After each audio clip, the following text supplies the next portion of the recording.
সবাইকে আজকে আমন্ত্রণ জানাচ্ছি আমাদের আগের যে ক্লাসটা ছিল সেটারই একটা কন্টিনিউশন ক্লাস হিসেবে। যদিও ক্লাসের হেডিংটা হচ্ছে malignant disease of the pancreas, but আমরা আগের দিন আসলে সবটুকু শেষ করতে পারিনি। অ্যাকিউট প্যানক্রিয়াটাইটিস এবং ক্রনিক প্যানক্রিয়াটাইটিস এটা সম্বন্ধে সবটুকু বলা হয়নি। তো আমি আসলে অ্যাকিউট প্যানক্রিয়াটাইটিসের কমপ্লিকেশন গুলো নিয়ে কথা বলবো, এবং পরবর্তীতে হচ্ছে ক্রনিক প্যানক্রিয়াটাইটিস এবং পরে malignant disease of the pancreas এগুলো নিয়ে কথা বলবো।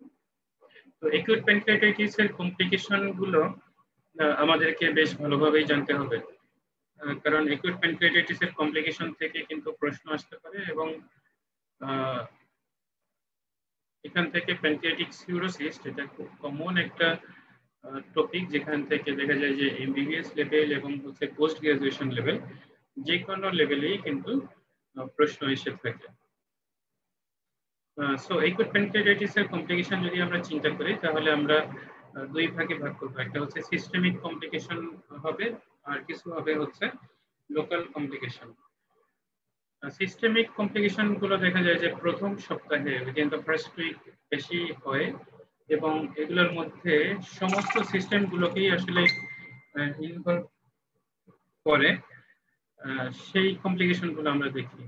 কার্ডিওভাস্কুলার যে কমপ্লিকেশন গুলো সেগুলো হচ্ছে শক এবং এরিথমিয়া, এই দুটো হচ্ছে কমন কার্ডিওভাস্কুলার কমপ্লিকেশন। শক হতে পারে, হাইপোভোলামিক শক হতে পারে, এবং সেটা থেকে হচ্ছে এরিথমিয়া হতে পারে। পালমোনারি কমপ্লিকেশনের মধ্যে হচ্ছে অ্যাকিউট রেসপিরেটরি ডিস্ট্রেস সিনড্রোম, এটা কমন। রেনাল ফেলিওর হতে পারে, ডিজেমিনেটেড ইন্ট্রাভাস্কুলার কোয়াগুলেশন হতে পারে। তারপর হচ্ছে হাইপোক্যালসেমিয়া, এটা একটা কমপ্লিকেশন। আমরা মনে রাখবো যে হাইপোক্যালসেমিয়া এটা হচ্ছে অ্যাকিউট প্যানক্রিয়াটাইটিসের কমপ্লিকেশন অথবা ইফেক্ট, আর হাইপারক্যালসেমিয়া এটা হচ্ছে প্যানক্রিয়াটাইটিসের একটা কজ। তাহলে ইফেক্টটা হচ্ছে হাইপোক্যালসেমিয়া। হাইপারগ্লাইসেমিয়া হতে পারে, কারণ প্যানক্রিয়াসের টেইলে যে আইলেটস অফ ল্যাঙ্গারহ্যান্স গুলো ছিল সেগুলো ডিস্ট্রয় হয়ে যাচ্ছে, ইনসুলিন সিক্রেশন কমে যাচ্ছে, এই জন্য ডায়াবেটিস হতে পারে অথবা হাইপারগ্লাইসেমিয়া হতে পারে। হাইপারলিপিডেমিয়া এটাও একটা কমপ্লিকেশন। জিআইটিতে হচ্ছে প্যারালাইটিক আইলিয়াস ডেভেলপ করতে পারে, যেহেতু পেটের মধ্যে অনেকগুলো ফ্লুইড কালেকশন হয় সেই জন্য কিন্তু প্যারালাইটিক আইলিয়াস ডেভেলপ করতে পারে। সেন্ট্রাল নার্ভাস সিস্টেমের মধ্যে হচ্ছে ভিজুয়াল ডিস্টারবেন্স হতে পারে, কনফিউশন হতে পারে, ইরিটেবিলিটি হতে পারে, অনেক সময় এনসেফালোপ্যাথি ডেভেলপ করে পেশেন্ট। আর কিছু কিছু সময় দেখা যায় যে সাবকিউটেনিয়াস ফ্যাট নেক্রোসিস হয় এবং আর্থ্রালজিয়া অথবা জয়েন্ট পেইন হয়, আর্থ্রালজিয়া অথবা জয়েন্ট পেইন হয়। তাহলে কমন যেগুলো সেগুলোর মধ্যে হচ্ছে শক হবে, রেসপিরেটরি ডিস্ট্রেস হবে, রেনাল ফেলিওর হবে, ডিজেমিনেটেড ইন্ট্রাভাস্কুলার কোয়াগুলেশন হবে, তারপর হচ্ছে প্যারালাইটিক আইলিয়াস ডেভেলপ হবে। এই জিনিসগুলো কিন্তু খুব কমন।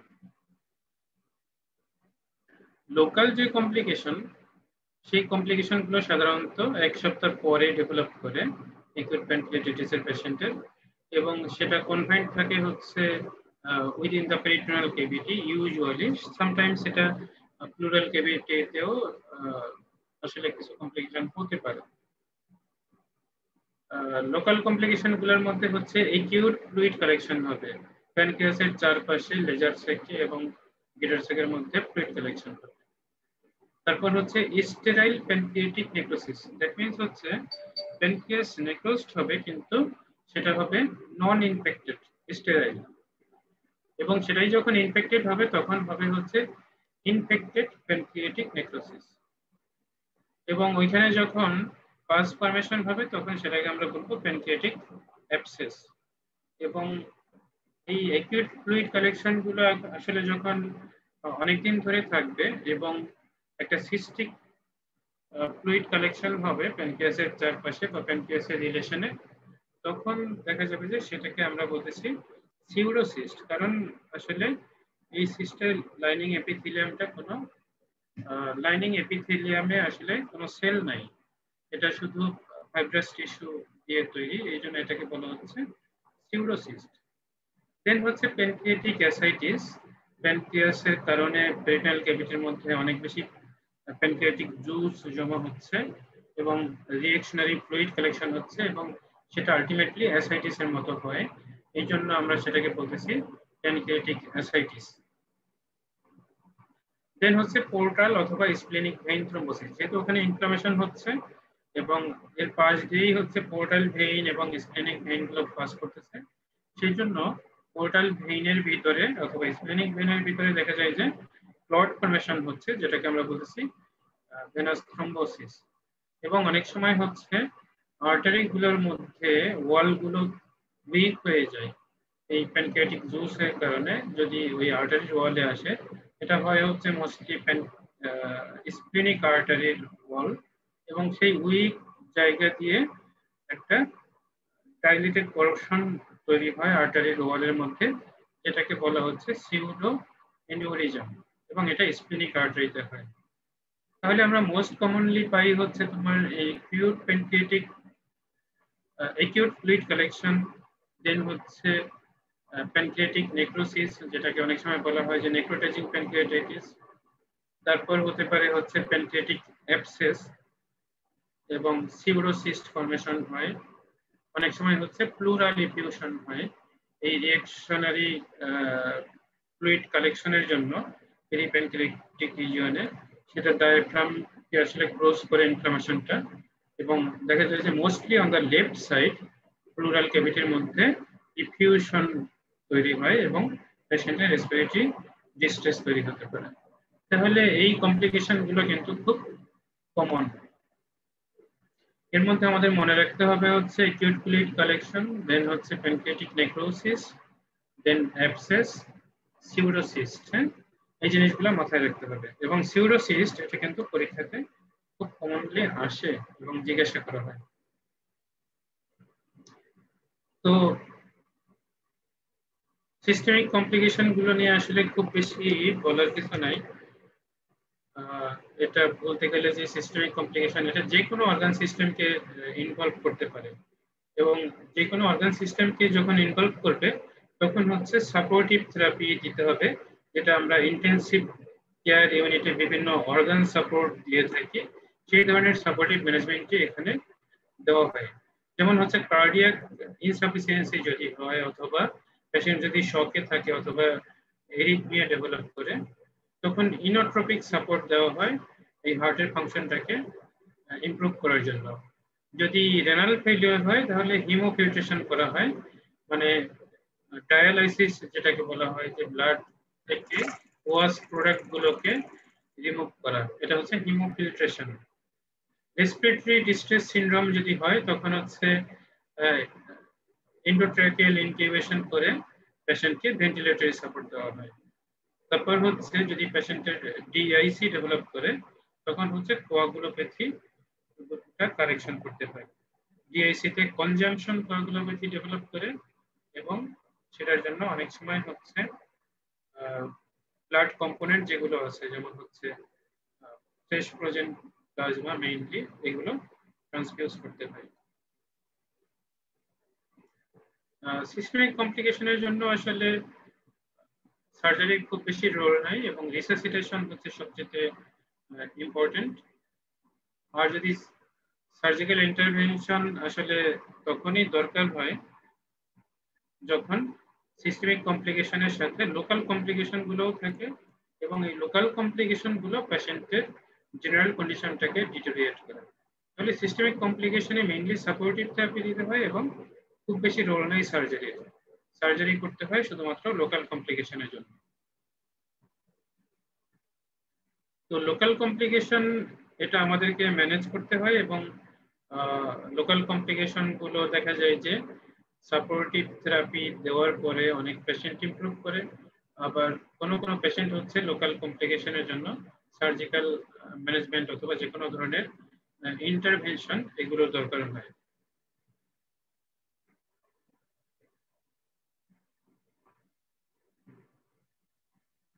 এখানে সেটাই বলা হচ্ছে যে আসলে কনজারভেটিভ ম্যানেজমেন্টই লোকাল কমপ্লিকেশনের জন্য অ্যাপ্রোপ্রিয়েট, কিন্তু যখন কনজারভেটিভ ম্যানেজমেন্ট ফেল করে তখন হচ্ছে কিছু সার্জিক্যাল ইন্টারভেনশন প্রয়োজন হয়।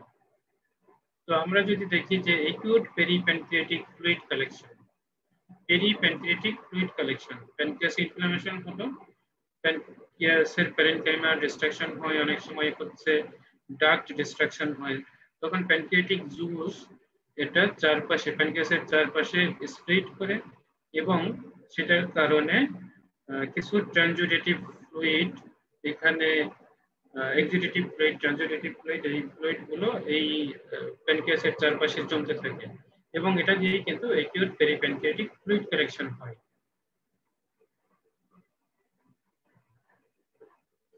সাধারণত এই যে ফ্লুইডটা কালেকশন হচ্ছে এটার কোনো ক্যাপসুলেটিং ওয়াল থাকে না, তার চারপাশে কোনো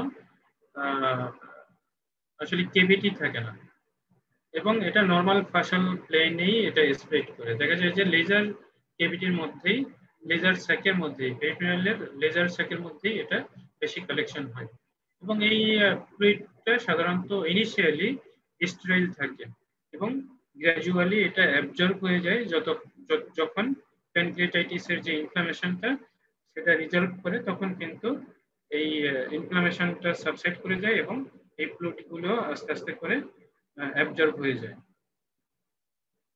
এখানে আমরা দেখতে পাই ছবিতে যে প্যানক্রিয়াটাইটিস হলো বডির এই পোরশনটা ইনফ্লামড হলো, এখানে দেখা যাচ্ছে ইনফ্লামেশনের কারণে প্যারেনকাইমা এবং ডাক্ট ডিসরাপ্টেড হয়ে গেল এবং এখান থেকে প্যানক্রিয়াটিক জুস কিন্তু চারপাশে স্প্রেড করলো এবং এটা হচ্ছে লেজার স্যাক। লেজার স্যাকের মধ্যে এই প্যানক্রিয়াসের জুস গুলো এবং সাথে হচ্ছে কিছু এক্সুডেটিভ ট্রানজুডেটিভ যে ফ্লুইড গুলো আছে সেগুলো স্প্রেড করলো। এটা হচ্ছে ডায়াগ্রামেটিক একটা পিকচার এবং এটা সিটি স্ক্যানে সেই একই রকম দেখা যাচ্ছে যে প্যানক্রিয়াসের হেড এবং বডিতে ইনফ্লামেশন চলছে এবং এর সামনে লেজার স্যাকের মধ্যে অনেকগুলো ফ্লুইড কালেকশন আছে। এটা হচ্ছে অ্যাকিউট পেরিপ্যানক্রিয়াটিক ফ্লুইড কালেকশন। এমআরআই তেও এখানে দেখা যাচ্ছে যে প্যানক্রিয়াসের এমআরআই এর ফ্লুইড গুলো হচ্ছে সাদা দেখা যায় T2 ফেজে, এখানে ফ্লুইড গুলো কালেকশন আছে এবং এটা হচ্ছে এমআরসিপি রিকনস্ট্রাকশন ফিল্ম এবং এখানে দেখা যায় যে এখানে প্যানক্রিয়াটিক ডাক্ট, এই ডাক্টের আশেপাশে ফ্লুইড কালেকশন আছে।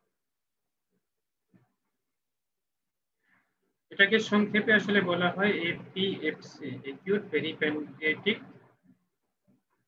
Fluid collection.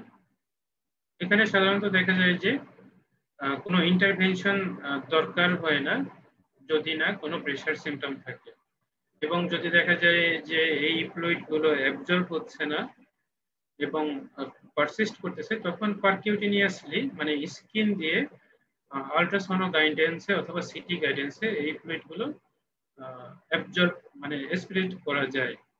তাহলে ভিতরে যে ফ্লুইড গুলো আছে সেগুলো কিন্তু নিডল দিয়ে সিটি অথবা হচ্ছে আল্ট্রাসোনোগ্রাফি এটা দিয়ে দেখে অ্যাবজর্ব মানে স্প্রেড করা যায়।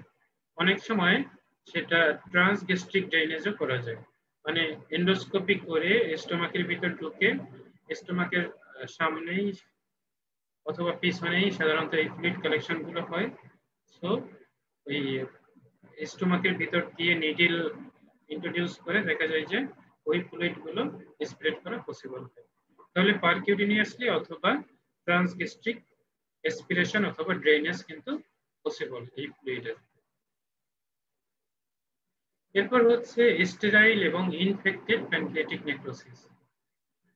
প্যানক্রিয়াটিক নেক্রোসিস দেখা যায় যে একটা ফোকাল অথবা ডিফিউজ এরিয়াতে প্যানক্রিয়াটিক নেক্রোসিস হয় এবং এই ইনফ্লামেশনের কারণেই এই নেক্রোসিসটা ডেভেলপ করে, ইনফ্লামেশনের কারণে। এবং প্যানক্রিয়াটিক প্যারেনকাইমা যেটা থাকে সেই প্যারেনকাইমাটা নন ভায়াবল হয়ে যায়, এগুলো ডেড হয়ে যায়, এগুলো কোনো ব্লাড সাপ্লাই থাকে না। সাধারণত দেখা যায় যে এখানে যে ব্লাড সাপ্লাইটা হতো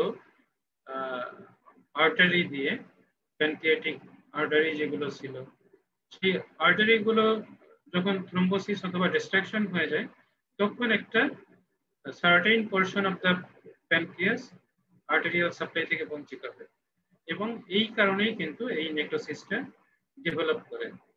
এবং যখন আমরা সিটি স্ক্যান করব তখন আমরা দেখব যে আর্টারিতে যখন ডাই দেওয়া হয় তখন কিন্তু যে সমস্ত ভাস্কুলার অর্গান থাকে সেই ভাস্কুলার অর্গানগুলো একটু কম্পারেটিভলি সাদা দেখা যায়, কিন্তু যে নেক্রোসিস এরিয়াটা, সেই নেক্রোসিসের এরিয়াটা ব্লাড সাপ্লাই থাকে না, এই জন্য ওই জায়গাটা আগের মতোই কালো দেখা যায়। তাহলে এই ডেনসিটিটা বাড়বে না যদি নেক্রোটিক এরিয়াটা থাকে।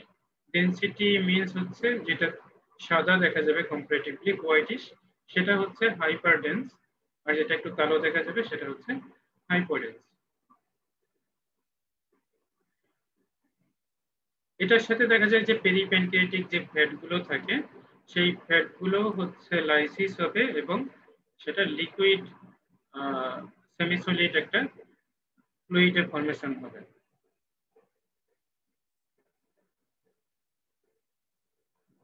এবং সেটাকে বলা হয় হচ্ছে একিউট নেক্রোটিক কালেকশন। তাহলে প্যানক্রিয়াস নিজেই নেক্রোসিস হচ্ছে, চারপাশের ফ্যাট গুলো হচ্ছে লাইসিস হচ্ছে, এবং এই যে কালেকশনটা তৈরি হচ্ছে সেটাকে বলা হচ্ছে একিউট নেক্রোটিক কালেকশন। এখানে আমরা সেই জিনিসটাই দেখতে পাচ্ছি যে এই পোর্শনটা হচ্ছে ভাস্কুলারিটি নাই এবং নেক্রোস্ট, এবং চারপাশে একিউট নেক্রোটিক কালেকশন তৈরি হচ্ছে। সিটি স্ক্যান করলে আমরা দেখতে পাই এখানে আসলে আর্টারির মধ্যে ডাই দেওয়া হয়েছে, এবং ডাই দেওয়ার ফলে এখানে প্যানক্রিয়াসের হেডের কিছু রিজিয়ন এবং বডির কিছু রিজিয়ন দেখা যায় যে ঠিক আছে এবং ডেনসিটিটাও ঠিক আছে, কিন্তু এখানে কিছু পোরশন আমরা দেখতে পাচ্ছি যেটা হচ্ছে হাইপোডেন্স, এবং এটা হচ্ছে নেক্রোটিক এরিয়া আমরা বলবো, কারণ হচ্ছে এখানে ভাস্কুলারিটি নাই এবং চারপাশে হচ্ছে ফ্লুইড কালেকশন তৈরি হয়েছে।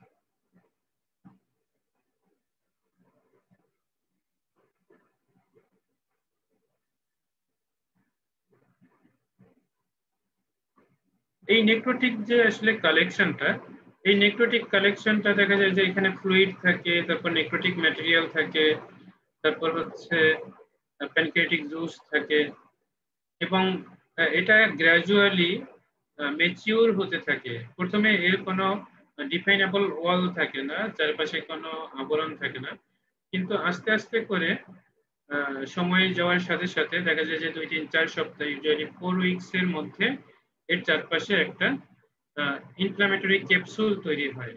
যে কোনো একটা কালেকশনের যখন তৈরি হয়, তার পাশে অ্যাবসেসের চারপাশে যেমন একটা ওয়াল তৈরি হয়, এখানেও তেমনি দেখা যায় যে ইনফ্ল্যামেটরি একটা ক্যাপসুল তৈরি হয়, এবং এটাকে বলা হয় হচ্ছে ওয়ার্ল্ড অফ নেক্রোসিস। মানে নেক্রোটিক যে ম্যাটেরিয়াল গুলো ছিল সেগুলোই আলটিমেটলি এনক্যাপসুলেটেড হয়ে যায়, এবং এনক্যাপসুলেটেড হয়ে যাওয়ার যে প্রসেস সেটাকে বলা হয় হচ্ছে ওয়ার্ল্ড অফ নেক্রোসিস।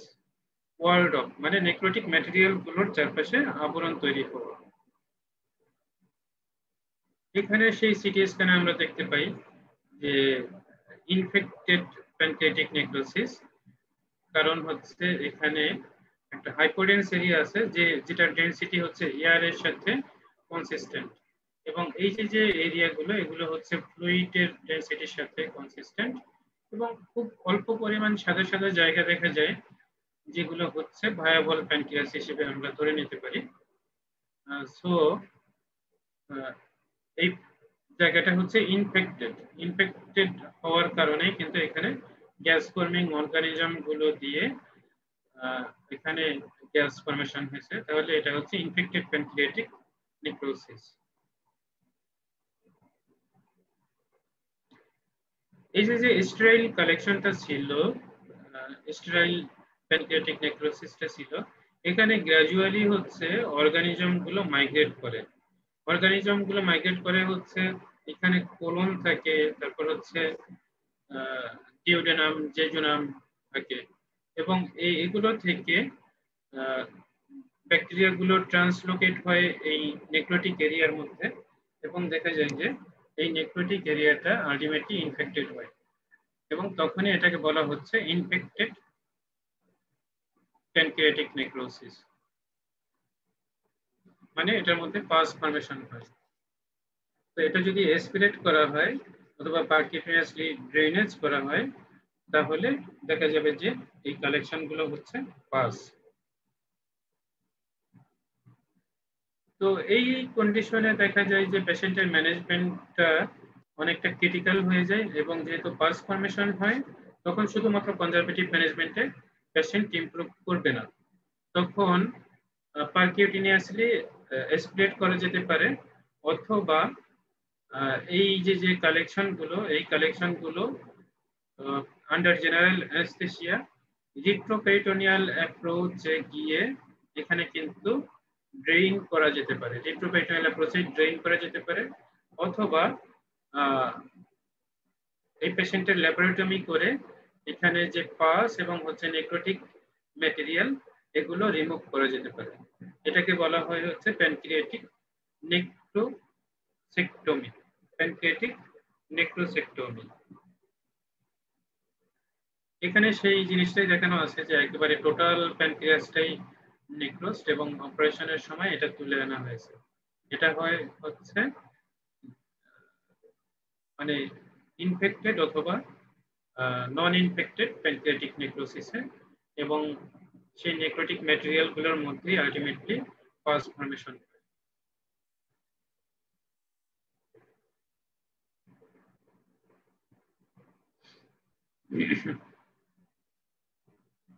অনেক সময় দেখা যায় যে একবার নেক্রোসেক্টমি করার পরেও ওই পেশেন্টের আরো নেক্রোসড ম্যাটেরিয়াল ভিতরে তৈরি হয়। এই জন্য কিছু প্রসিডিউর আছে, যেমন হচ্ছে closed continuous lavage, closed drainage, এই প্রসিডিউর গুলো ফলো করা হয়।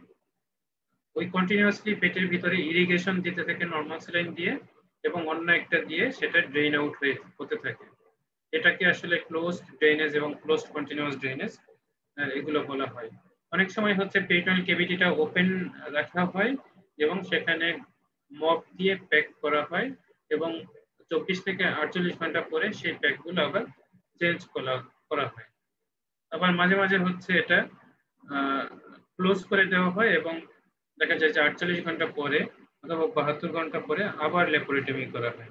এরকম আসলে বিভিন্ন স্টেপে এই অপারেশন গুলো করা হয়, এবং এই পেশেন্টের মর্টালিটি খুব বেশি।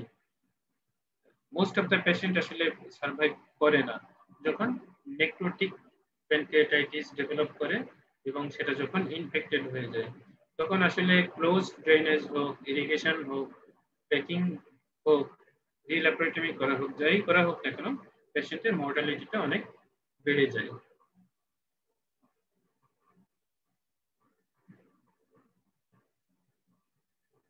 দেন হচ্ছে প্যানক্রিয়াটিক অ্যাবসেস। প্যানক্রিয়াটিক অ্যাবসেস আমরা ধারণা করতে পারি যে কি, যখন ওই যে কালেকশনটা হলো প্যানক্রিয়াসের চারপাশে, অথবা ওয়ার্ড অফ নেক্রোসিসটা হলো, সেই নেক্রোটিক ম্যাটেরিয়াল অথবা হচ্ছে কালেকশন, এটাই যখন ইনফেক্টেড হয়ে যায় এবং হচ্ছে ব্যাকটেরিয়া গুলো ইন্টেস্টাইন থেকে ওই নেক্রোটিক ম্যাটেরিয়াল অথবা হচ্ছে কালেকশনের মধ্যে গ্রো করতে শুরু করে, ট্রান্সলোকেট হয়ে ওখানে মাল্টিপ্লাই করতে শুরু করে, তখন কিন্তু ওখানে পাস ফর্মেশন হয়, এবং সেটাই হচ্ছে প্যানক্রিয়াটিক অ্যাবসেস।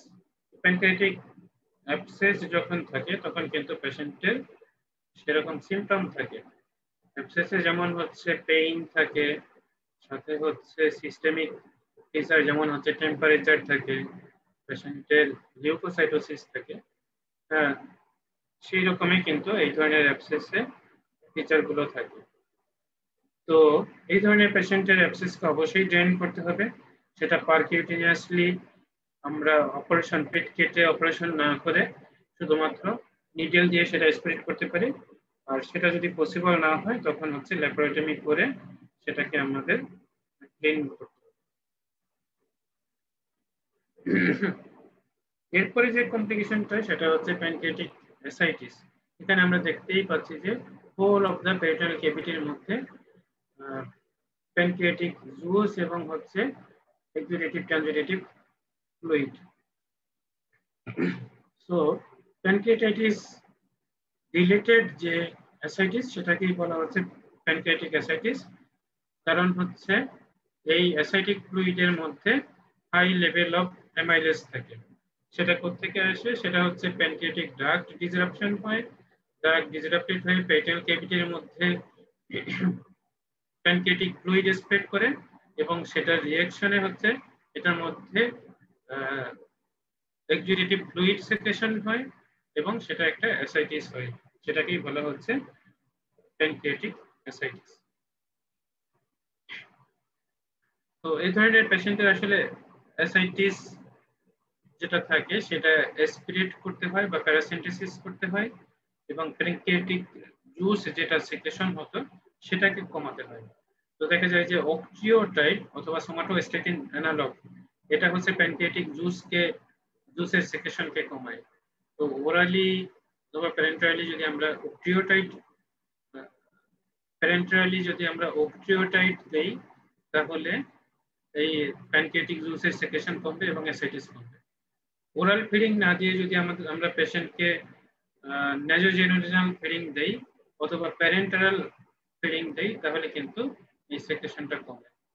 তো যেহেতু প্যানক্রিয়াটিক ডাক্ট ডিসরাপ্টেড এবং সেটা দিয়ে প্যানক্রিয়াটিক জুসটা বাইরে চলে আসছে পেটুইন ক্যাভিটির ভিতরে, এই পেশেন্টের যদি ইআরসিপি করে আমরা প্যানক্রিয়াটিক ডাক্টকে একটা স্ট্যান্ড দিতে পারি, একটা টিউব দিয়ে দিতে পারি ভিতরে, তখন কিন্তু এই ডাক্ট থেকে যে জুসটা বাইরে বের হতো সেটা পসিবল হয় না। তখন কিন্তু এই স্ট্যান্ড দিয়ে এই প্যানক্রিয়াটিক জুস গুলো ডিউডেনামে চলে আসে। এটাও আরেকটা ট্রিটমেন্ট। আর যদি কোনোটাতেই আসলে না কমে তখন কিন্তু আমাদেরকে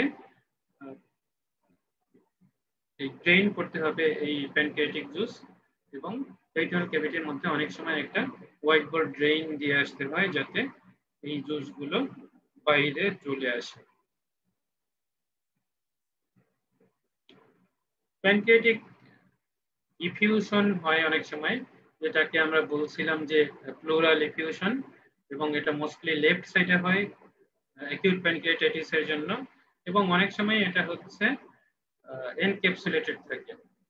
এনক্যাপসুলেটেড মানে হচ্ছে ওই জায়গায় একটা লোকালাইজড ক্যাভিটির মধ্যে এটা তৈরি হয়। এটার সাথে অনেক সময় দেখা যায় যে ইন্টারপেরিটোনিয়াল যে কালেকশনটা ছিল এই ইন্টারপেরিটোনিয়াল কালেকশনের একটা কমিউনিকেশন থাকে এবং এই ফ্লুইডটাকে প্লুরাল ফ্লুইডটাকে আমাদের প্যারাসিন্থেসিস করতে হয় এবং স্প্লিট করে নিয়ে আসতে হয়। অনেক সময় হেমোরেজিক প্যানক্রিয়াটাইটিস হয়। হেমোরেজিক প্যানক্রিয়াটাইটিসটা মেইনলি হচ্ছে এখানে স্প্লিনিক যে ভেইনটা থাকে প্যানক্রিয়াসের রিলেশনে সেটা থেকে সবচেয়ে বেশি হয়। অনেক সময় এখানে যে এনিউরিজম হয় সেই এনিউরিজম রাপচার হয়েও এখানে হিউজ ব্লিডিং হয়। অনেক সময় হচ্ছে ডিসরাপ্টেড যে প্যানক্রিয়াটিক প্যারেনকাইমা সেখান থেকেও ব্লিডিং হয়ে কিন্তু এখানে হিমোরেজ করতে পারে অথবা হেমাটোমা ফর্মেশন করতে পারে। তাহলে এভাবেই কিন্তু হিমোরেজিক প্যানক্রিয়াটাইটিস ডেভেলপ করে। তো এটা ম্যানেজমেন্টে দেখা যায় যে যে ভেসেল থেকে এই ব্লিডিংটা হচ্ছে সেই ভেসেলটাকে যদি আমরা রেডিওলজিক্যালি এম্বোলাইজ করে দিতে পারি। এম্বোলাইজ মিন্স হচ্ছে এই ভেসেলের লুমেনটাকে কোনো একটা কিছু দিয়ে বন্ধ করে দেওয়া, তাহলে ওই ব্লিডিংটা আর হয় না। এটা ইন্টারভেনশন রেডিওলজিস্ট যারা আছেন তারা কিন্তু এটা করতে পারেন, যে এই ব্লিডিং ভেসেলের ভিতরে একটা কয়েল দিয়ে হোক অথবা ফোম দিয়ে হোক এটা দিয়ে এম্বোলাইজেশন করে দিতে পারেন এবং ওই ভেসেলটাকে বন্ধ করে দিতে পারেন। তাহলেই ওই হিমোরেজটা হয় না এবং পেশেন্টের লাইফ সেভ করা পসিবল হয়। পোর্টাল স্প্লিনিক ভেইন থ্রম্বোসিস এটা আমরা বলছি। এরপর হচ্ছে আমাদের সবচেয়ে ইম্পর্টেন্ট কমপ্লিকেশন যেটা আমরা আসলে বেশি পেয়ে থাকি সার্জারি ওয়ার্ডে, সেটা হচ্ছে সিউডোসিস্ট। সিউডোসিস্ট হচ্ছে অ্যামাইলেজ রিচ ফ্লুইড এবং এটার চারপাশে একটা ফাইব্রাস অথবা গ্র্যানুলেশন টিস্যু থাকে। ট্রু সিস্টে যেমন হচ্ছে এপিথেলিয়াল লেয়ার থাকে, এখানে কোনো এপিথেলিয়াল লেয়ার থাকে না, এখানে থাকে হচ্ছে ফাইব্রাস অথবা গ্র্যানুলেশন টিস্যু। এবং এটা কিভাবে তৈরি হয়? এটা তৈরি হয় হচ্ছে অ্যাকিউট প্যানক্রিয়াটাইটিসের পরে যে অ্যাকিউট পেরিপ্যানক্রিয়াটিক ফ্লুইড কালেকশন হয় সেটাই আস্তে আস্তে করে ওয়াল অফ হয়, মানে চারপাশে একটা ইনফ্ল্যামেটরি ওয়াল তৈরি হয় এবং সেই ওয়ালটাই আলটিমেটলি একটা মেসুর ফাইব্রাস অথবা গ্র্যানুলেশন টিস্যু ওয়াল ফর্মেশন করে এবং 4 সপ্তাহ পরে দেখা যায় যে এটা প্যানক্রিয়াটিক সিউডোসিস্ট ফর্ম করে। তাহলে প্যানক্রিয়াটিক সিউরোসিস্ট হচ্ছে অ্যাকিউট প্যানক্রিয়াটাইটিসের ফ্লুইড কালেকশনটাই 4 সপ্তাহ পরে ফাইব্রাস অথবা গ্রানুলেশন টিস্যু ওয়ার্ড অফ হয় এবং সেটা দিয়েই সিস্ট ফর্মেশন হয়। তাহলে এখানে আমরা দেখতে পাই এখানে হচ্ছে প্যানক্রিয়াস, প্যানক্রিয়াসের সামনে হচ্ছে স্টোমাক এবং এই রিলেশনেই হচ্ছে প্যানক্রিয়াসের অ্যান্টেরিয়র ওয়ালে একটা ফ্লুইড কালেকশন হলো এবং সেটা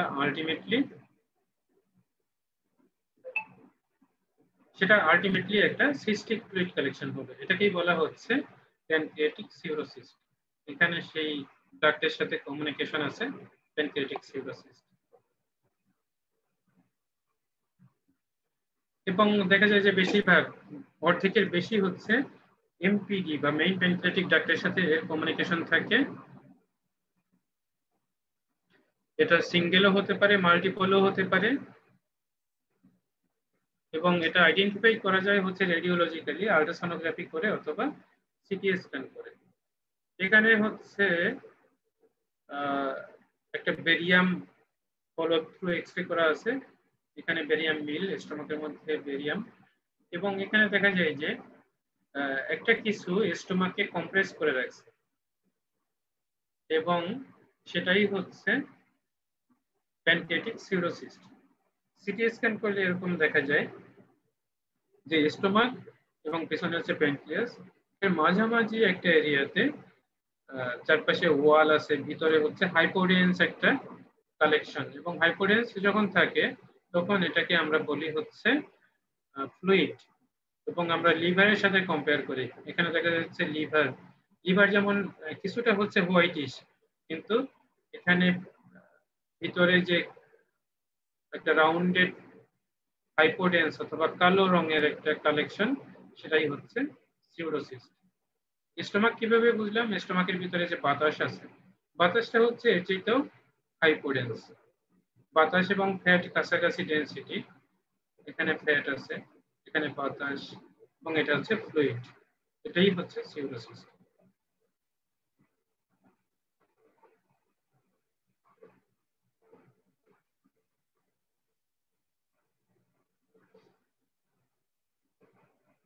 তো এটা কিভাবে বুঝবো আসলে এটা কি সিউরোসিস্ট কিনা?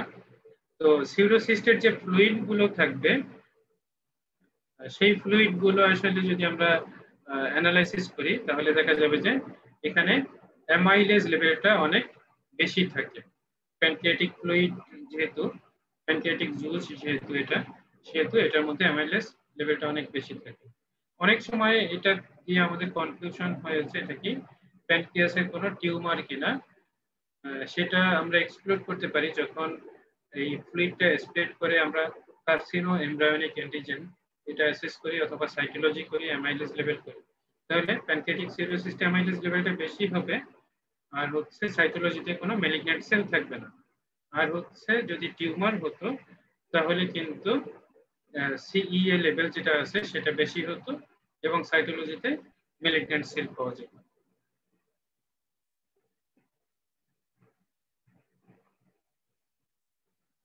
তাহলে আমরা কিভাবে ডায়াগনোসিস করব এবং সিউরোসিস্টকে সিস্টিক নিওপ্লাজম থেকে মানে ডিফারেন্সিয়েট করব?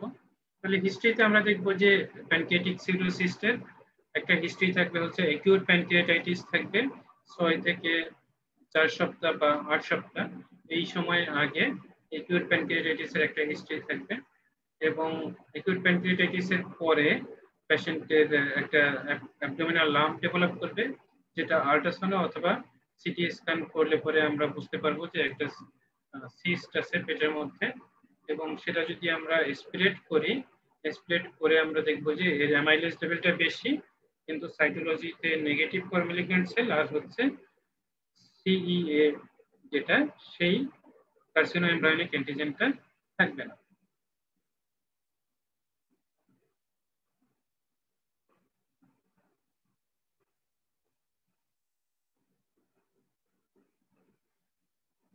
এটা ম্যানেজমেন্ট আমরা কিভাবে করব? ম্যানেজমেন্ট আমরা করব যে অনেক সময় দেখা যায় যে অবজারভেশন করলে পরে, শুধুমাত্র অবজারভেশন করলে পরে অনেক সিউরোসিস্ট এটা রিজলিউট করে যায় এবং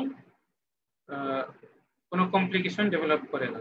কিন্তু কিছু কিছু ক্ষেত্রে সিউডোসিস্টের সাথে যখন ডাক্টের কমিউনিকেশন থাকে তখন কিন্তু এই সিউডোসিস্টটা আর রিজলভ করে না,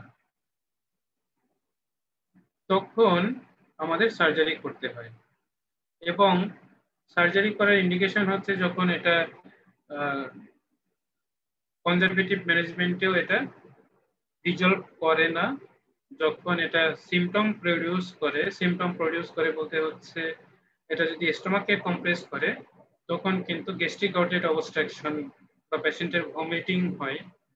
এটা যদি ইনফেক্টেড হয় তখন এটা অ্যাবসেস ফর্মেশন করতে পারে, এটা অনেক সময় ইন্টেস্টাইনাল অবস্ট্রাকশন তৈরি করতে পারে। তো আমরা কতদিন অবজার্ভ করব? আমরা সাধারণত দেখা যায় যে 12 সপ্তাহ পর্যন্ত, 3 মাস পর্যন্ত আমরা এটাকে ফলো আপ করি। 3 মাস পরেও যদি এই যে সিস্ট থাকে, এই সিস্টের ডায়ামিটার এটা 6 সেন্টিমিটারের বেশি হয় এবং এটা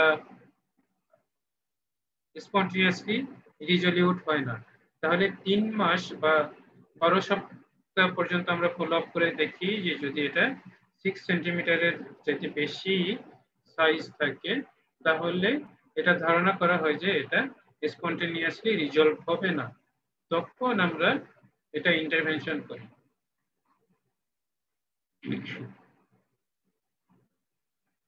তাহলে কি কি কমপ্লিকেশন হতে পারে? এটা ইনফেকশন হয়ে এটা অ্যাবসেস অথবা সিস্টেমিক সেপসিস হতে পারে, এটা রাপচার হতে পারে, ইন্টেস্টাইনের মধ্যে হতে পারে অথবা পেরিটোনিয়াল ক্যাভিটির মধ্যে হতে পারে, এটা বড় হতে পারে, বড় হয়ে এটা প্রেসার ইফেক্ট তৈরি করতে পারে, অনেক সময় হচ্ছে অবস্ট্রাকটিভ জন্ডিস তৈরি করে, বিলিয়ারি অবস্ট্রাকশন করে, আবার অনেক সময় হচ্ছে গ্যাস্ট্রিক আউটলেট অবস্ট্রাকশন করতে পারে এবং এটা বড় হলে পেইনও হয় অনেক সময়, এবং এটা অনেক সময় হচ্ছে ভেসেলকে এরোড করতে পারে।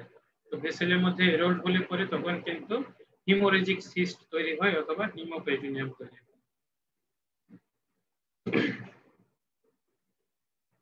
তো এটা যেহেতু প্যানক্রিয়াটিক জুসের কালেকশন, সেহেতু এটাকে আমাদেরকে আসলে ড্রেইন করতে হবে এবং সেই অ্যাপ্রোচ গুলো হয় হচ্ছে পারকিউটেনিয়াস, মানে বাইরে থেকে নিডল দিয়ে আমরা এটা অ্যাসপিরেট করতে পারি। অনেক সময় হচ্ছে এন্ডোস্কোপিক, মানে স্টোমাকের ভিতরে গিয়ে অথবা ডিউটেনামের ভিতরে গিয়ে ওই জায়গা দিয়ে আমরা স্টোমাক অথবা ডিউটেনামের মধ্যে ড্রেন করতে পারি। অনেক সময় হচ্ছে সার্জিক্যাল বা পেট কেটে অপারেশন করে অথবা ল্যাপারোস্কোপিক করে আমরা এটাকে ড্রেন করতে পারি।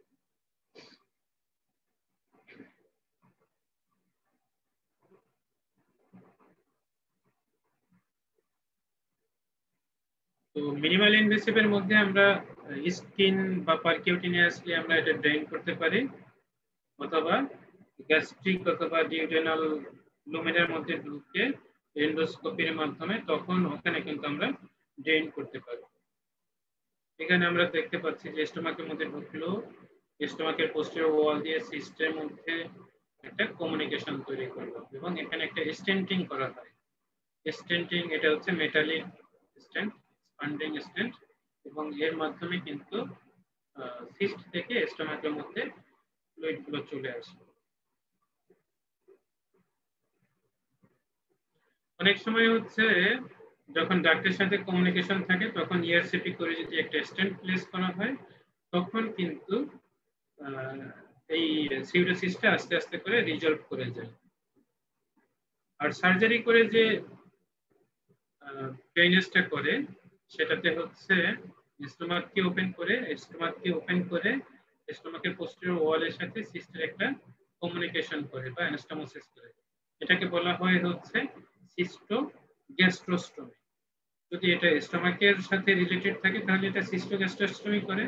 অনেক সময় হচ্ছে দূরে থাকে স্টোমাক থেকে তখন হচ্ছে সিস্টো জেজুনোস্টমি করে, সিস্টের সাথে জেজু নামের একটা কমিউনিকেশন তৈরি করে।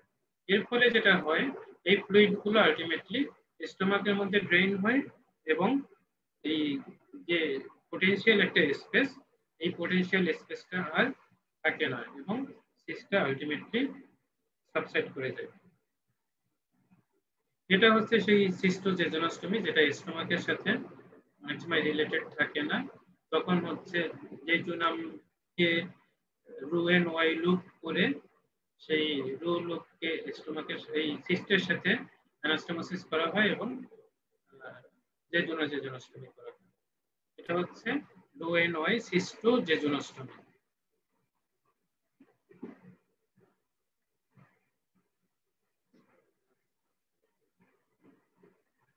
তো এগুলো ছিল হচ্ছে অ্যাকিউট প্যানক্রিয়াটাইটিস এর কমপ্লিকেশন। এটা সিস্টেমিক এবং লোকাল কমপ্লিকেশন গুলো আমরা দেখলাম, এবং এই ধরনের পেশেন্টকে ফলো আপ করতে হয়। কারণ হচ্ছে দেখা যায় যে অ্যাকিউট প্যানক্রিয়াটাইটিস যাদের হয় তাদের গ্র্যাজুয়ালি ক্রনিক প্যানক্রিয়াটাইটিস ডেভেলপ করে, এবং ক্রনিক প্যানক্রিয়াটাইটিস ডেভেলপ করার ফলে পেশেন্টের দেখা যায় যে নিউট্রিশনাল এবং ইন্ডোক্রাইন ইনসাফিসিয়েন্সি ডেভেলপ করে, এবং এই ধরনের পেশেন্টকে ultimately long term follow up করতে হয়।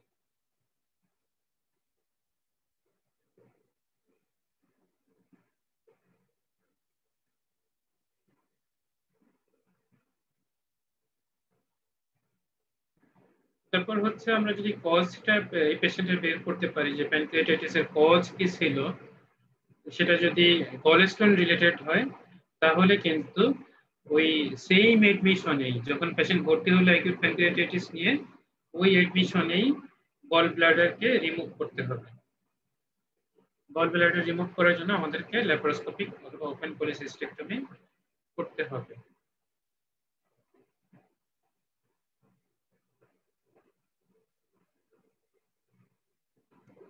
তাহলে অ্যাকিউট প্যানক্রিয়াটাইটিস এর একটা গ্রেভিয়াস কমপ্লিকেশন হচ্ছে আলটিমেটলি পেশেন্টের প্যানক্রিয়াটিক ফেইলিওর হয়ে পেশেন্টের ডেথ হতে পারে, এবং পেশেন্টের লোকাল অথবা সিস্টেমিক কমপ্লিকেশন হয়ে কিন্তু পেশেন্টের ডেথ হতে পারে। এবং এই যে মর্টালিটি, এই মর্টালিটি কিন্তু 10 to 15%। এবং সবচেয়ে খারাপ যেটা হয় সেটা হচ্ছে নেক্রোটাইজিং প্যানক্রিয়াটাইটিস, এবং ইনফেক্টেড নেক্রোটাইজিং প্যানক্রিয়াটাইটিস যখন হয় তখন কিন্তু পেশেন্টের সার্ভাইভালিটি রেট কমে যায়। তাহলে অ্যাকিউট প্যানক্রিয়াটাইটিস এটা খুবই খারাপ একটা রোগ, যেটার মর্টালিটি খুব বেশি, মরবিডিটি খুব বেশি, এবং আলটিমেটলি সেটা থেকে ক্রনিক প্যানক্রিয়াটাইটিসের পসিবিলিটি হতে পারে। তাহলে ক্রনিক প্যানক্রিয়াটাইটিসটা কি? এটা হচ্ছে একটা অনগোয়িং ইনফ্ল্যামেটরি প্রসেস এবং ইরিভার্সিবল, যেটাতে মরফোলজিক্যাল চেঞ্জ হয় এবং প্যানক্রিয়াসের পার্মানেন্ট ফাংশনাল লস হয়। এবং দেখা যায় যে এটা হিডেনলি চলতে থাকে, অনেক সময় হিডেনলি চলতে থাকে এবং লাইফ লং সেটা কন্টিনিউ করে। এটা যখন একবার শুরু হয় তখন কিন্তু সেটা চলতেই থাকে।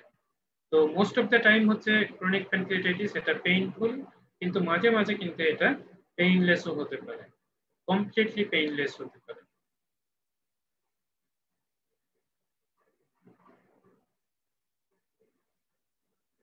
এর ইটিওলজি গুলো যদি আমরা চিন্তা করি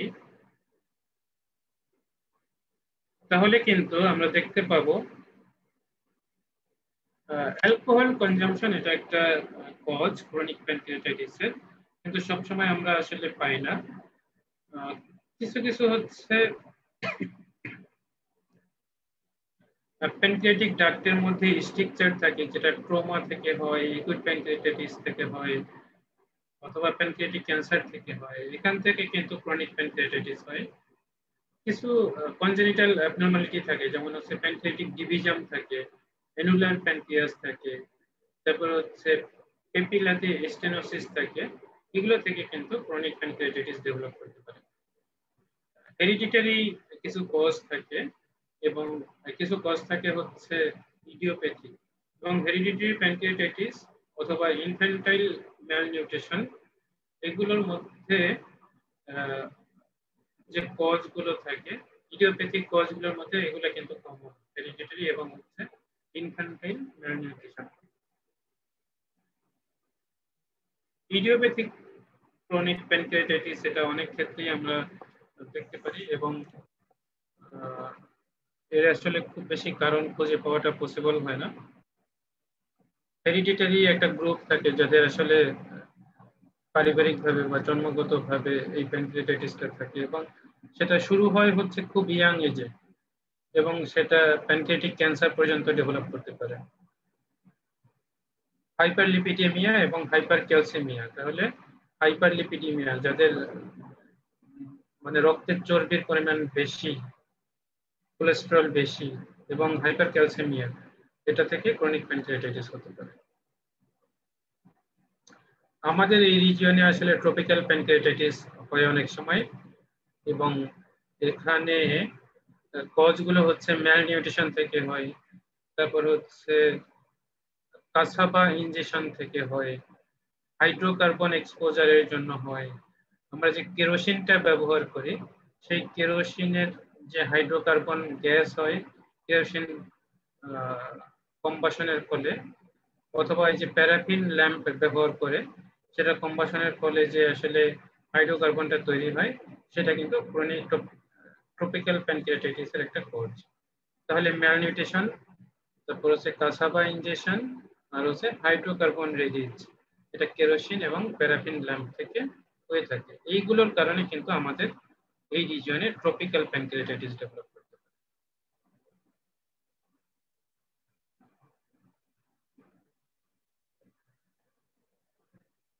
অটো ইমিউনো প্যানক্রিয়াটাইটিস অনেক সময় ডেভেলপ করে। অটো ইমিউনো প্যানক্রিয়াটাইটিস যে প্যানক্রিয়াটিক সেল তার এগেইনস্টে আসলে একটা অ্যান্টিবডি তৈরি হয় এবং সেখান থেকে প্যানক্রিয়াটাইটিস হতে পারে। এবং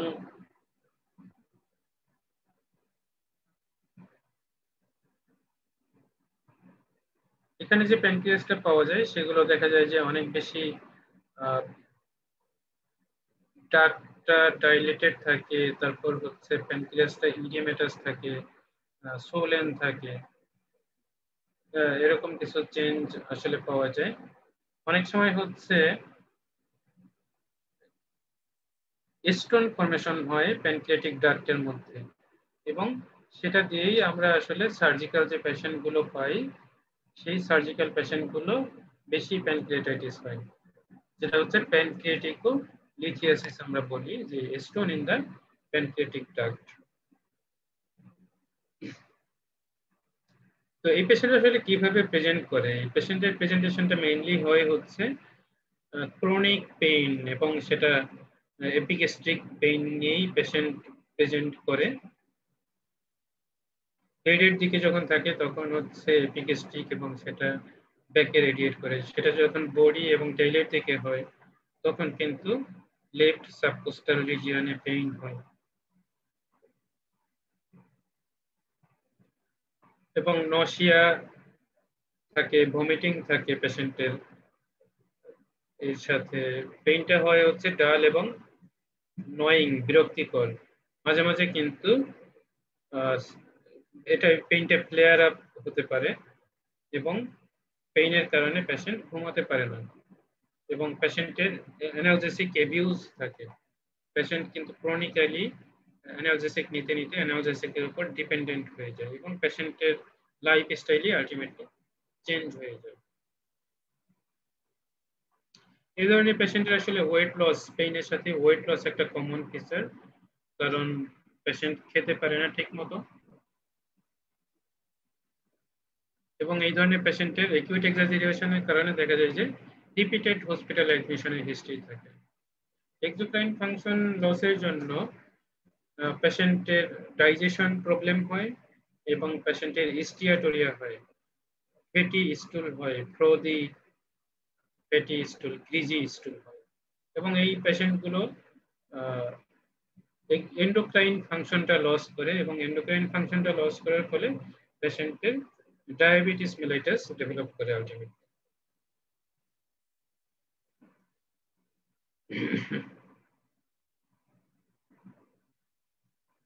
তো ইনভেস্টিগেশন করলে দেখা যায় যে এই ধরনের পেশেন্টের আসলে সিরাম অ্যামাইলেজটা বেশি থাকে, এবং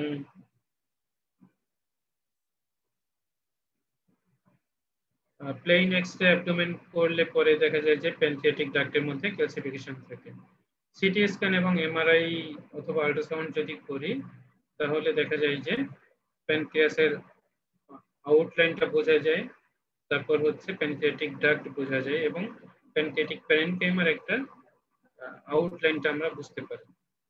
এবং দেখা যায় যে প্যানক্রিয়াসটা অনেক সময় হচ্ছে অ্যাট্রোপাইড থাকে, ফাইব্রোসড থাকে, ডেনসিটিটা বেশি থাকে, প্যানক্রিয়াটিক ডাক্টটা ডায়ামিটারটা বেশি থাকে।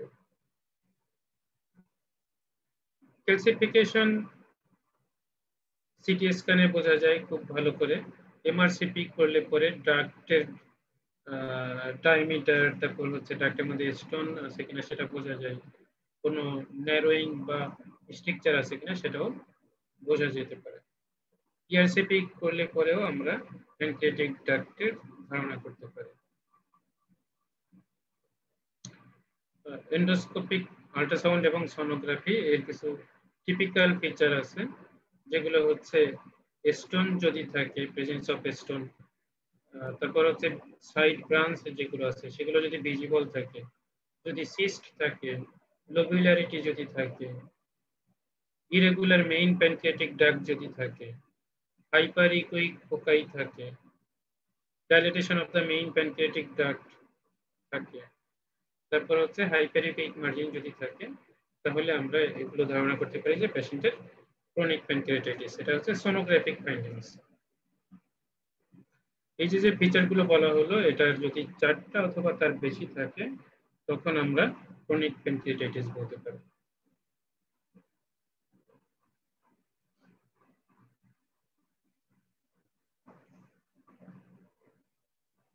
তাহলে ক্রনিক প্যানক্রিয়াটাইটিস এটার সিঙ্গেল কোনো মেজারমেন্ট নাই। যদি ডাক্টে অবস্ট্রাকশন থাকে তাহলে ডাক্টকে আমরা এন্ডোস্কোপিক্যালি আমরা স্টেন্ট দিয়ে সেটাকে ডাইলেট করতে পারি এবং ডাক্টের অবস্ট্রাকশন রিলিভ করতে পারি। যদি সেটা পসিবল না হয়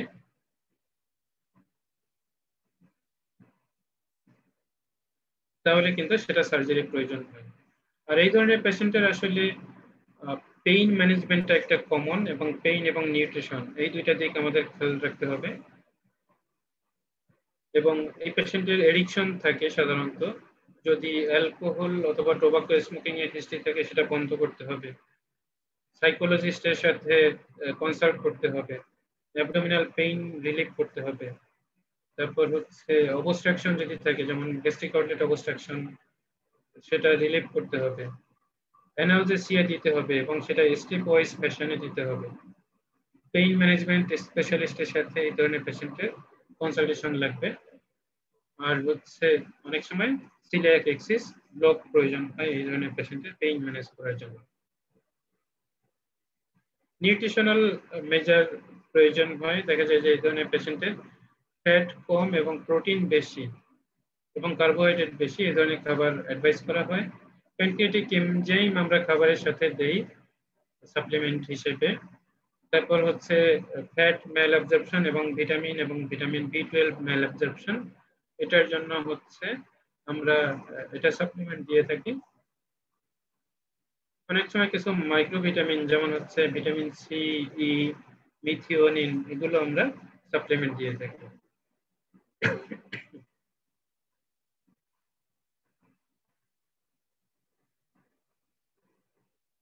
আর যদি পেশেন্টের ডায়াবেটিস মেলাইটাস থাকে, সেই ডায়াবেটিস মেলাইটাসকে আমাদের অবশ্যই কাউন্ট করতে হবে এবং ট্রিট করতে হবে।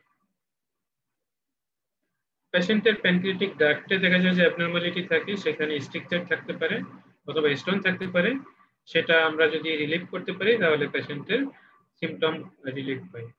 এন্ডোস্কোপিক্যালি যদি প্যানক্রিয়াটিক স্ফিংক্টারোটমি করা হয় সেক্ষেত্রে অনেকটাই প্যানক্রিয়াটিক ডাক্টের প্রেসার কমে এবং পেশেন্টের সিমটম রিলিভ হয়। স্টেন্ট প্লেস করা যেতে পারে এবং সেটা 6 থেকে 8 সপ্তাহ পরে এটা রিপ্লেস করতে হয়। আর হচ্ছে সবকিছুর পরে হচ্ছে সার্জারি করতে হয়। সার্জারি হচ্ছে লঙ্গিচুডিনাল প্যানক্রিয়াটিকোজেজনোস্টমি অথবা ফ্রেইজ অপারেশন। এখানে আমরা দেখতে পাই যে প্যানক্রিয়াসের ডাক্টটা ওপেন করা হলো লঙ্গিচুডিনালি এবং সেখানে একটা রুল অফ জেজুনাম এনে লাগাই দেওয়া হলো। এটা হচ্ছে ল্যাটারাল প্যানক্রিয়াটিকোজেজুনোস্টোমি অথবা লঙ্গিচুডিনাল প্যানক্রিয়াটিকোজেজুনোস্টোমি। অনেক সময় এখানে স্টোন থাকে এই ডাক্তারের ভিতরে, সেই স্টোন গুলো রিমুভ করা হয়। এটা হচ্ছে সেই ফ্রেস প্রসিজার। হেইডের মধ্যে অনেক সময় ক্যালসিফিকেশন থাকে, তাহলে হেডটাকে কোরিং করা হয়, মানে হেডকে তুলে আনা হয় ছোট ছোট করে এবং ডাক্টটাকে ওপেন করা হয় এবং আলটিমেটলি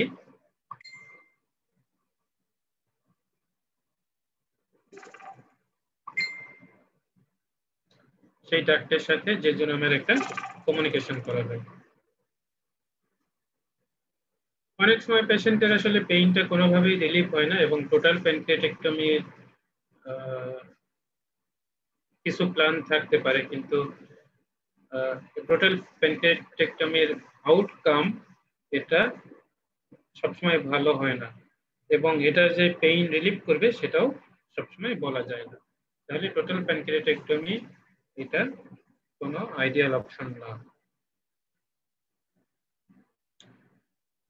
প্রগনোসিসে আমরা বলতে পারি যে আসলে ক্রনিক প্যানক্রিয়াটাইটিস এটা লাইফ লং একটা ডিজিজ এবং সেটা কখনোই ভালো হয় না, এবং যাদের দেখা যায় যে 20 বছরের বেশি এই প্রসেসটা চলতে থাকে তাদের প্যানক্রিয়াটিক ক্যান্সার ডেভেলপের সম্ভাবনাটা বেশি থাকে। ওকে, এটা গুলো আসলে আমাদের প্যানক্রিয়াটাইটিস নিয়ে কথাবার্তা, যেটা আমাদের আগের ক্লাসেই পড়ানোর কথা ছিল, কিন্তু অনেক বড় টপিক বলে এটা আমরা পড়াতে পারি না। কিন্তু আমরা প্যানক্রিয়াটিক টিউমার নিয়ে এখন খুব অল্প কিছু আলোচনা করব এবং এটা একটা কমন টপিক যেটা পরীক্ষাতে আসে এবং লং কেসেও আসে। প্যানক্রিয়াটিক টিউমার এটা মেইনলি হচ্ছে অবস্ট্রাকটিভ জন্ডিস নিয়ে পেশেন্ট প্রেজেন্ট করে এবং পেশেন্ট লং কেস হিসেবে আমরা পেতে পারি carcinoma head of the pancreas. তো প্যানক্রিয়াটিক টিউমার যদি আমরা বলি এটা হতে পারে সলিড এবং সিস্টিক। তো কয়েকটা সিস্টিক টিউমার আমাদের নাম মনে রাখতে হবে, এখান থেকে খুব বেশি কিছু আমাদের প্রয়োজন নেই। সেটা হতে পারে মিউসিনাস সিস্টিক নিওপ্লাজম, মানে এই ধরনের নিওপ্লাজমে সিস্টিক একটা অ্যাপিয়ারেন্স থাকবে এবং সেটার মধ্যে মিউসিন থাকবে। আরেকটা হতে পারে সিরাস সিস্টিক নিওপ্লাজম, এটার মধ্যে হচ্ছে ফ্লুইড থাকবে এবং সেটা হবে সিরাস। আরেকটা হচ্ছে ইন্ট্রাডাক্টাল পেপিলারি মিউসিনাস নিওপ্লাজম, যেটাকে বলা হয় IPMN, ইন্ট্রাডাক্টাল পেপিলারি মিউসিনাস নিওপ্লাজম। তাহলে এই তিন ধরনের সিস্টিক নিওপ্লাজম প্যানক্রিয়াসে হয়, সেটা আমাদেরকে মাথায় রাখতে হবে।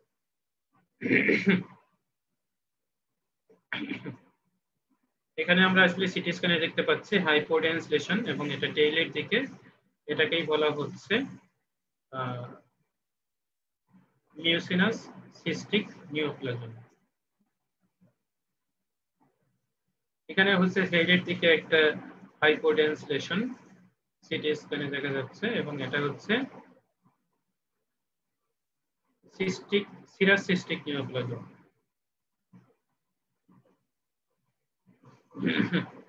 এখানে আসলে IPMN এর কতগুলো টাইপ দেখানো আছে। ইন্ট্রাডাক্টাল পেপিলারি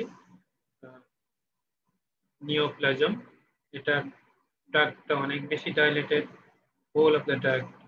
এটা হচ্ছে একটা ব্রাঞ্চ ডাক্ট ডাইলেটেড, এটা হচ্ছে মেইন ডাক্টের একটা পোর্শন ডাইলেটেড এবং এটা মেইন ডাক্ট এবং হচ্ছে ব্রাঞ্চ ডাক্ট সবগুলোই হচ্ছে ডাইলেটেড।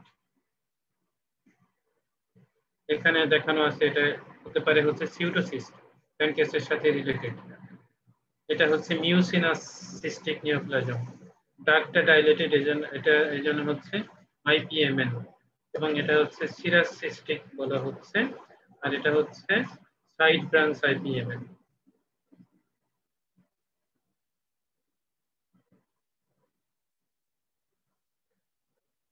এগুলো নিয়ে আসলে আমাদের খুব বেশি পড়ার দরকার নেই, কারণ আন্ডার গ্রাজুয়েট লেভেলে এটা খুব বেশি দরকার হয় না। আমরা যেটা বেশি দরকার সেটাতে চলে যাব।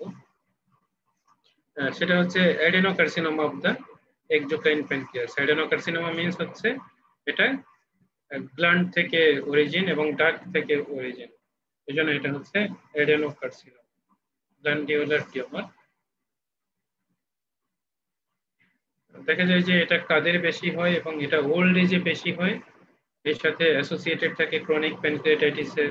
তারপর হচ্ছে স্মোকিং, এটার সাথে একটা অ্যাসোসিয়েটেড ফ্যাক্টর।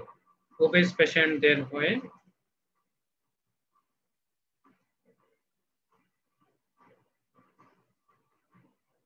এবং কিছু হেরিডিটারি ক্যান্সার সিনড্রোমের সাথে অ্যাসোসিয়েটেড থাকে। এগুলো আমাদের খুব বেশি দরকার নেই।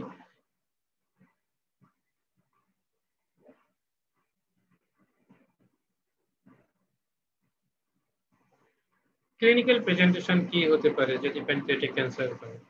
যদি আসলে হেডে হয় তাহলে অবস্ট্রাকটিভ জন্ডিস নিয়ে পেশেন্ট প্রেজেন্ট করে এবং ইনিশিয়ালি কোনো পেইন থাকে না।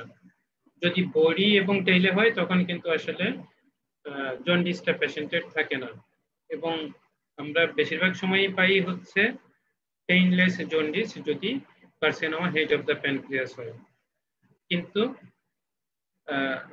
টিউমারটা যখন আসলে অ্যাডভান্সড হয়ে যায়, বেশি বড় হয়ে যায়, তখনই কিন্তু দেখা যায় যে পেশেন্টের পেইন ডেভেলপ করতে শুরু করে। এই পেশেন্টের ওয়েট লস এবং লস অফ অ্যাপেটাইট, এই দুটা খুব কমন একটা ফিচার। ওয়েট লস এবং লস অফ অ্যাপেটাইট খুব কমন ফিচার। তাহলে জন্ডিস হতে পারে, পেইন থাকতে পারে, সাধারণত পেইনলেস জন্ডিস হয়, ওয়েট লস খুব কমন ফিচার, এবং পেশেন্ট খেতে পারে না। পেশেন্টের দেখা যায় যে অনেক সময় ডায়াবেটিস মেলাইটাস থাকে, তাহলে একটা ওল্ড এজ পেশেন্ট খেতে পারে না, এবং পেশেন্টের যদি ডায়াবেটিস থাকে তাহলে আমাদের ধরে নিতে হবে পেশেন্টের হচ্ছে প্যানক্রিয়াটিক ক্যান্সার, এবং সেটার জন্য আমাদের অ্যাসেস করতে হবে পেশেন্টকে। অনেক সময় হচ্ছে যখন এটা স্প্রেড করে যায় তখন কিন্তু ভার্কোস নোড পাওয়া যায়, লেফট সুপ্রাক্লাভিকুলার লিম্ফ নোড, এটাকে বলা হচ্ছে ভার্কোস নোড। অনেক সময় হচ্ছে ট্রান্সপেরিটোনিয়াল মেটাস্টেসিস হয় এবং পেরিয়াম্বিলিক্যাল লিম্ফ্যাডেনোপ্যাথি হয়। পেরিয়াম্বিলিক্যাল লিম্ফ্যাডেনোপ্যাথি যেটা, সেটাকে বলা হচ্ছে মেরি সিস্টার জোসেফ নোডিউল, এবং এটা কিন্তু কার্সিনোমা স্টোমাকেও আমরা পাই। পেরিটোনিয়াল এক্সামিনেশন হলে পরে আমরা পাররেক্টাল এক্সামিনেশনে ব্লামার্স শেল পাই, ব্লামার্স শেল।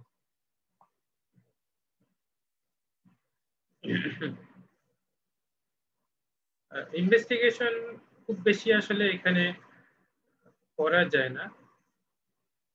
ও আচ্ছা, এক্সামিনেশনে যদি আমরা দেখি, এক্সামিনেশন করলে আমরা অনেক সময় অ্যাবডোমেন এক্সামিনেশন করলে গল ব্লাডারটা পালপেবল পাই, এবং হচ্ছে এপিগ্যাস্ট্রিক রিজিয়নে একটা মাস লেশন পাওয়া যেতে পারে। এটা হচ্ছে কার্সিনোমা প্যানক্রিয়াসের এক্সামিনেশন ফাইন্ডিংস।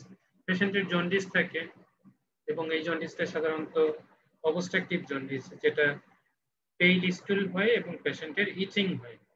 পেইল স্টুল এবং ইচিং অবস্ট্রাকটিভ জন্ডিসের ফিচার, এবং এটা প্রোগ্রেসিভলি বাড়তে থাকে এবং পেইনলেস থাকে। এটা হচ্ছে জন্ডিস। আর হচ্ছে পার অ্যাবডোমিনাল এক্সামিনেশনে গল ব্লাডার পালপেবল পাওয়া যেতে পারে, এবং খুব বেশি বড় টিউমার হলে পরে পার অ্যাবডোমিনালি লাম্প পাওয়া যেতে পারে।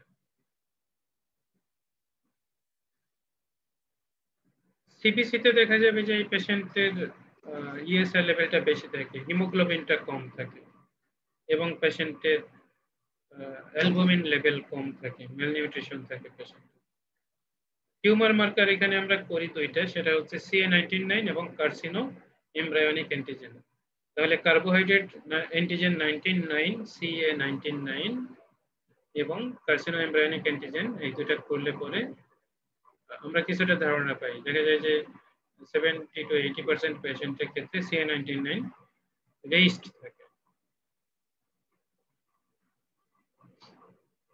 এবং সবথেকে ভালো আল্ট্রাসোনোগ্রাফি ইনভেস্টিগেশন হচ্ছে ইমেজিং। আল্ট্রাসাউন্ড একটা ধারণা দিতে পারে, কিন্তু সিটি স্ক্যান এটা খুব ভালো ধারণা দিতে পারে, এবং সিটি স্ক্যান করলে পরে আমরা একটা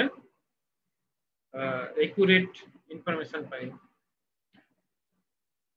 কোথায় সিটি স্ক্যান করলে পরে আসলে বিলিয়ারি অবস্ট্রাকশনটা কোথায়, এবং এটার সাথে ভাস্কুলার অ্যানাটমিক কি রিলেশন আছে, এবং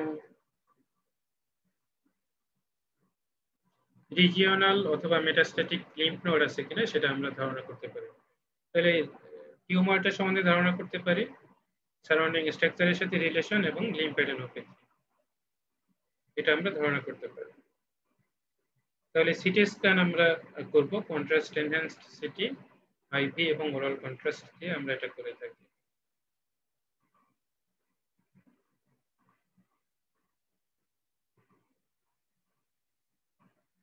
সাধারণত যে টিউমারগুলো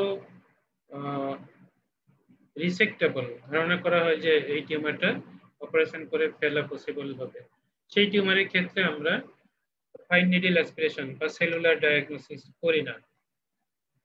করলে দেখা যায় যে সেটা স্প্রেড হওয়ার পসিবিলিটি থাকে।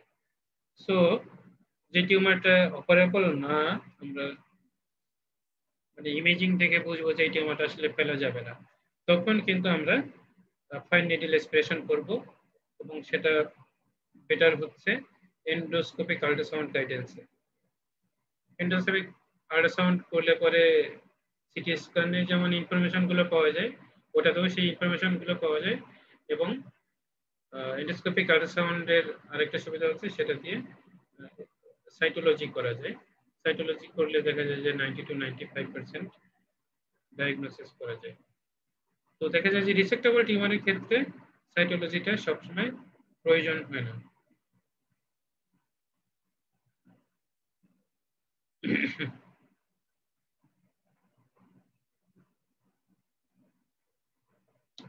স্টেজিংও আমাদের আসলে খুব বেশি দরকার নেই।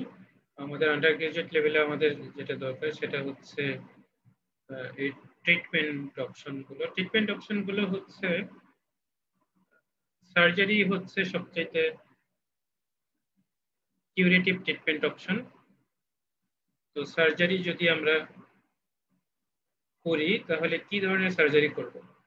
পেশেন্টের টিউমার যদি হেড এবং নেক রিজিয়নে হয় তাহলে আমরা যেটা করি সেটা হচ্ছে হুইপেলস অপারেশন। এবং এর যে মডার্ন মডিফিকেশন সেটা হচ্ছে পাইলোরাস প্রিজার্ভিং প্যানক্রিয়াটিক ডিউডেনেক্টমি। হুইপেলস অপারেশনে যেটা করা হয় সেটা হচ্ছে পাইলোরাসটা প্রিজার্ভ করা হয় না ক্লাসিক্যাল হুইপেলসে, এবং সেটাতে প্যানক্রিয়াটিক ডিউডেনেক্টমি করা হয় along with the pyloric part of the stomach. আর মডার্ন যেটা সেটা হচ্ছে পাইলোরাস প্রিজার্ভিং করা হয় এবং সেটাতে পাইলোরাসটা প্রিজার্ভ করা হয়। এটা হচ্ছে হেড রিজিয়নে যদি টিউমার হয় সেটা।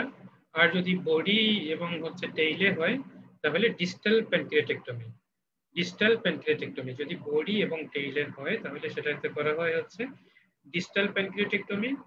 আর হেড রিজিয়নে যেটা হয় সেটা হচ্ছে হুইপেলস অপারেশন। তো হুইপেলস অপারেশনটা আমরা একটু বোঝার চেষ্টা করবো আসলে হুইপেলস অপারেশনটা কি। এটা খুবই চ্যালেঞ্জিং একটা অপারেশন, যেটা অনেক সময় লাগে এবং অনেক টেকনিক্যাল এক্সপার্টাইজ লাগে। এখানে আমরা দেখি এখানে টিউমার হচ্ছে হেড অফ দ্য প্যানক্রিয়াসে। তো হেড অফ দ্য প্যানক্রিয়াস এটা আমাদেরকে ফেলতে হবে এই নেক রিজিয়ন বরাবর। যদি আমাদেরকে এটা ফেলতে হয় তাহলে এর সাথে থাকে হচ্ছে বাইল ডাক্ট, এটাও আমাদেরকে ফেলতে হবে। তাহলে বাইল ডাক্টের আমরা হেপাটিক ডাক্ট পর্যন্ত ফেলি। হেপাটিক ডাক্ট ফেলতে গেলে আমাদেরকে এই যে সিস্টিক ডাক্ট এবং গল ব্লাডার এটাও ফেলতে হয়। আবার হেডের সাথে রিলেশন হচ্ছে যে ডিউডেনামের। তাহলে এই ডিউডেনামের first part, second part, third part, fourth part as well as জেজুনামের প্রক্সিমাল 10 সেন্টিমিটার এই পর্যন্ত ফেলতে হয়। তাহলে আমাদের কি কি ফেলতে হয় আমরা দেখি। আমাদের head of the pancreas, then হচ্ছে bile duct, common bile duct, তারপর হচ্ছে গল ব্লাডার, দেন হচ্ছে duodenum and proximal 10 centimetre of the jejunum। আর ক্লাসিক্যাল হুইপেলসে যেটা করা হতো সেটা হচ্ছে pyloric part of the stomach এখানে ফেলা হতো, pyloric part of the stomach. তাহলে এত কিছু ফেলতে হয়। এত কিছু ফেলার পরে যেটা হয় এই প্যানক্রিয়াটিক ডাক্টটা ওপেন থাকে, তারপর হচ্ছে জেজুনামটা এখানে ওপেন থাকে, স্টোমাকটা ওপেন থাকে এবং হচ্ছে বাইল ডাক্টটা ওপেন থাকে। তাহলে এই জেজুনামকে আসলে উপরের দিকে নিয়ে আসা হয়, নিয়ে এসে এটা প্যানক্রিয়াসের সাথে অ্যানাস্টোমোসিস করা হয়, দেন হচ্ছে বাইল ডাক্টের সাথে অ্যানাস্টোমোসিস করা হয়, দেন হচ্ছে স্টোমাকের সাথে অ্যানাস্টোমোসিস করা হয়। তাহলে প্যানক্রিয়াটিকোজেজুনোস্টমি, হেপাটিকোজেজুনোস্টমি এন্ড গ্যাস্ট্রোজেজুনোস্টমি, এই তিনটা অ্যানাস্টোমোসিস করা হয়।